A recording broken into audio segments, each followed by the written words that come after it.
Raft is a survival game that forces you onto a piece of floating garbage in the middle of the South Pacific. Your main goal?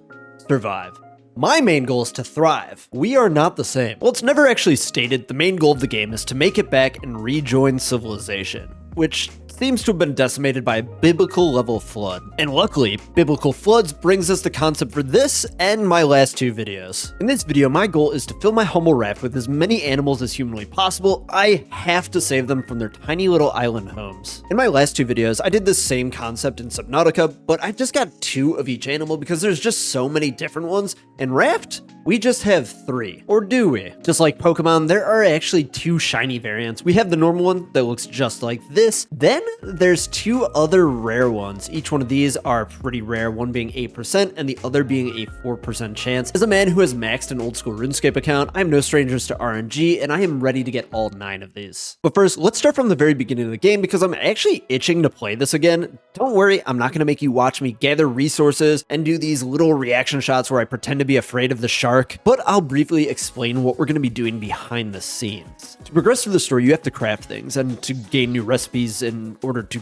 craft new things, you have to research the resources, which then allow you to build new things that produce new resources, which you then have to research. Eventually, you are going to be able to build items that allow you to progress through the story, which is how you ultimately get better things for your raft, which is how we are going to be able to get the things necessary to fill my boat with an absolutely moronic number of chickens, goats, and llamas.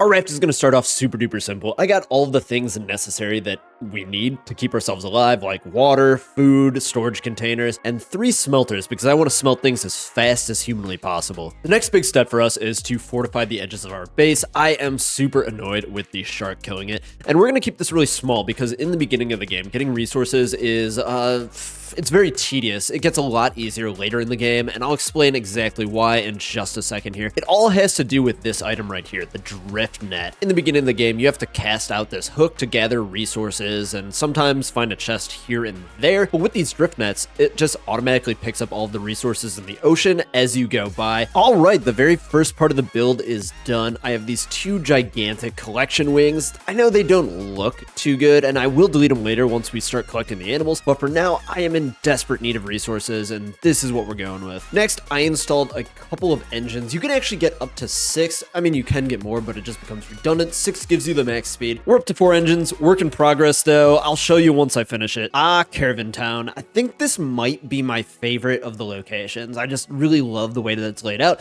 but it's also really important for a goal here, which I'll explain in just a second. I mean, first things first, the loot in all of these little storage containers is just so good. It's going to save us so much time getting to the end. With the explosive goo from the pufferfish, we can cook these in our furnaces just like we would an iron ingot, and this explosive dust is going to be the main ingredient for the net canister, which is how we catch the animals. And most importantly, this island has our first 2 chickens to hunt. Got 'em!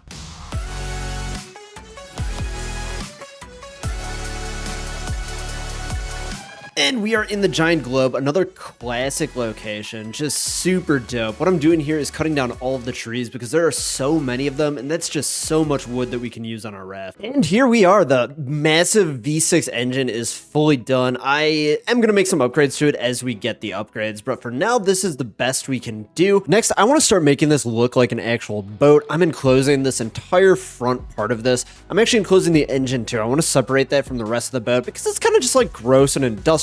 So we're just going to put a lid on that and then a lid on the rest of the boat as well. So it's kind of like an enclosed lower level. Next, I actually wanted to raise things up a little bit more. We want 1/2 wall. That way I can make the deck straight away across into this middle pen area, which is where I'm going to keep all the animals. Sweet. So here's the raft so far. It's going to take a lot more building, but I'm done yapping about it for now. It's time to start hunting. First step to becoming the world's best animal hoarder is finding the animals. In Raft, there are 2 different types of islands. You have the big islands and the small islands. Small islands are great for gathering undersea resources. They usually have a few trees to cut, 1 chest to dig up, and are completely unimportant to our objective. Then we have the big islands, and for the sake of this video, bigger is better. There's also going to be 4 different types of big island depending on which biome that you are in. The big tropical islands are the best island because they're the biggest of the big islands. They're great for undersea resources, collecting dirt for my critters to eat, and they have a good amount of trees to cut. There's the evergreen islands that are infested with bears. They have a ton of pine and birch trees, which are the best for collecting wood, and they're also great for bees and honey. Desert islands, they're kind of sparse as a desert should be. They have some sick vibes, sometimes some bees, sometimes some honey, and they're significantly smaller than the other islands, which makes it quicker to get in and out. And then there's also the Arctic islands, but I'm going to be avoiding these entirely. All of the big islands can be actively tracked by the receiver, which is how I'm going to be locating them, just going from island to island. They all feature a trading post, which you can exchange trash cubes for items. Trash cubes are made by the recycler, and I'm mainly using llama wool for this because 2 wools equals 1 cube. I'm also chucking in just miscellaneous stuff like hinges and plastic. I'm only talking about this because of how important it is to the video. These shops have so many good items for us, and I'm going to be buying most of my supplies from them. We're going to be getting our goo for our goo gun, titanium, planks, and other miscellaneous fun items from here. Also on the islands are several diggable treasures, which will help sustain our raft entropy and more trash cubes. And most importantly, all of the big islands have at least 1, if not more, animals for me to wrangle. So what are the actual odds of me getting this done and finishing the challenge? If we take each animal, there is an 88% chance that it's just going to be that plain, normal colorway. The first rare colorway that my background remover seems to hate has an 8% chance of appearing, or 2 out of 25. And then our final chicken has a 4% chance, or 1 in 25. So realistically, we should finish this challenge in 25 animals. Wrong. Since there's 3 separate animals, we're going to have to get roughly 75 of these things. And that's only if we go on rate. We could go really dry on this. RNG can be a cruel mistress, and we might not ever actually complete this challenge. But here's the hoping I don't give up. So while I was doing that whole build the raft segment, I was collecting a ton of animals off camera. I'm not trying to waste any time here. This video is taking forever, even though it's only like 7 minutes in. I'm finding it a really strange number of chickens compared to the rest of the animals though. It might just be RNG, but they seem to be much more common to me. It's going to be interesting at the end of the challenge to see if things end up evening out or not. Either way, it's really not that big of a sample size. Everything started off pretty normally. I caught the first 2 chickens at Caravan Town. Of course, they're just the normal ones. They might just always be spawning there. I don't know. Maybe it's RNG. And then we had some more normal chickens. And then suddenly on my 4th chicken, it's the ultra rare one, the 4%er, the 1 in 25. We're getting it out of the way already. I could not be any more happy than to get one of the rarest things just checked off. This is going to shorten the grind so much. And not to mention, he's beautiful. Look at him. Hey, gamer, how about you like and subscribe for me? And then it kind of just goes chicken after chicken after chicken. Throw 1 llama in there. At least we get some wool to use with our recycler. And then our very first goat is the rare one. Honestly, we were getting so lucky. I was so afraid that we were going to have to catch like 200 of these, and I'm going to tell you right now that I'm not doing that, but to get this one out of the way is so good. This is the 8%er, so it's twice as common as the ultra rare one, but once again, it's so good to get this for the very first goat. After this, business as usual, some more chickens, more llamas, and another red chicken. I would have rather it been the other rare bird, but kind of cool to see 2 of the ultra rare ones. And then we get the other goat. This is so insanely lucky. We're done with the goats already. Sorry guys, just a little bit of YouTuber luck. And that brings us to where we're at now. I want to do a quick little boat tour for you since I've been working really hard on it, and count up the amount of animals because I do want to kind of keep track of that, and it's getting to the point where counting them is going to be very difficult because they just keep on moving around on me. First things first, here's the animal pen right in the middle of the raft. I got this whole section finished off. I am going to add more grass to here. I counted them up before this. There is a total of 18 so far, so I think we're doing pretty good with the goats finished. The rarest of the chickens done. We just need 1 more of those medium rare chickens and both of the llamas till we're done with these. I got 2 of the sprinklers set up here. They go back down to one of these automatic watering guys, so that should be all good for now. Just got to swap out batteries from time to time. Coming out to the back of the raft, I extended everything out a couple tiles, raised it up to 1.5 for ultra high ceilings, also so it's just uniform with the front of the raft. With this front tube section of the raft, I do want to do some type of like an art gallery theme. I just want it to look nice. All right, back to catching the animals. I'll show you the raft at the end after we finish, but let me know down in the comment section below. Give me a little guess. How many do you think it's going to take?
Oh my god, we finally got a rare llama. He's beautiful. For those who are keeping track, this is animal number 45. Oh man, we got the same rare llama back to back. If only it was the other one. What is our luck? There was one animal that I didn't show you guys in between this, but back to back, skip one, and then into the rare bird we're missing. This one looks like a bald eagle. Super dope, and the chickens are done. We just need one more llama. One of the biggest time sinks of this whole grind here is just the travel in between the islands. It's honestly probably like 90% of the entire time that you're doing this. I got a lot to do around the house, so I'm just gonna set this AFK. Hopefully we don't starve to death, and I will see you if we finish this challenge. Dude, we literally just went back to back into the back to back, and we got another one, number 55, number 59, and that is number 69, and that is where we're gonna finish. And yes, I know I didn't finish the challenge, and yes, I know it's not 100 animals like in the title, but the reality is that I am going for something that is 1 out of 75, and it's all RNG based. I could be stuck doing this for another 100 hours, and I just am not willing to do that. However, we did get an absolute load of animals, and we built a kick-ass boat, so let me give you a little tour. The bottom level is where I spend most of my time, mostly in this back room here where all of our storage and workshop stuff is. We have our automatic water pump here, which supplies all of our sprinkler systems upstairs. I am super proud of it, so I'll show you that in just a second here. We have our biofuel refiner here, which connects to all 6 of our engines that we have hidden behind these walls. I also have 2 storage tanks connected in line with these so that I can be a little bit lazier about refilling it. In the bow of the boat is a cozy little art gallery. If I ever return, I'll decorate it a lot more. I wanted this very front area here to have a cozy vibe for my guests to enjoy out at sea. If we take this cute little staircase up, we come to the main deck, which is completely dominated by the animal pen. Oh boy, there really is way too many of them. I think I might have gone a little bit overboard, but they are really lucky that I was able to save them all. I filled the bottom of this with grass, which took forever, and then I set up an automatic sprinkler system which feeds through this compartment that I built into the ceiling of the lower level. I did have to pop it up in these spots so I could block the animals from getting into the duct. Originally, I didn't, and they all tried and got stuck in there. The spots kind of look like a bar that I could put seating up next to, so I don't really mind it too much. In here, I was going for some type of restaurant mess hall type of theme. It could use some more detail if I ever revisit it. And then up top is where I pilot this whole thing. Thank you guys so much for watching the entire video. If you did like the video, assuming you did, if you're still here, like the video, subscribe to the channel. And yeah, I know I didn't complete the challenge, but sometimes you lose, and that's an important life lesson. I will see you in the next one.